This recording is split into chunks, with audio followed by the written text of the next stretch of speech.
இருக்க சைட்டு வந்து பார்த்திங்கன்னா மணச்சநல்லூர் பக்கத்தில் இருக்க நொச்சி ரோட்டில் இருக்க சிறுகாம்பூர் சைட்டில் இருக்கோம். கஸ்டமரோட நீடு பார்த்திங்கன்னா ஒரு போர் மோட்டருக்கு சோலார் பேனல் இன்ஸ்டால் பண்ணி கொடுங்க அப்படின்னு சொல்லியிருந்தாப்புல.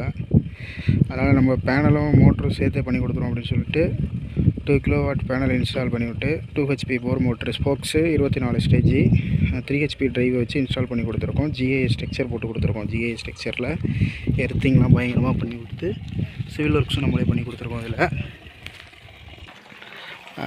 3 HP drive spokes company 2 year service warranty உள்ளது. எர்த்திங் ப்ராப்பராக பண்ணி ஒயர் டேக் பண்ணி சிவில் ஒர்க்ஸ் கீழே காங்கிரீட் பில்லர் பொடி மாதிரி ரெடி பண்ணி அது பண்ணி கொடுத்துருக்கோம். எர்த்திங் ப்ராப்பராக காப்பர் கம்பியில் பண்ணியிருக்கோம். 2 HP போர் மோட்டர் வந்து பார்த்திங்கன்னா மொத்தம் 500 அடி ஃபீட் போரு. அதில் பார்த்திங்கன்னா நம்ம 400 அடி பக்கம் இறக்கி கொடுத்துருக்கோம். நல்ல பவர் பீக் வெயிலில் 5 அடி ஃபீட் அவுட்ஃபிட்டில் வந்து நல்ல ஃபுல் ப்ரெஷரில் தண்ணி தள்ளிகிட்டு இருக்குது. நீங்களே பார்த்துங்க.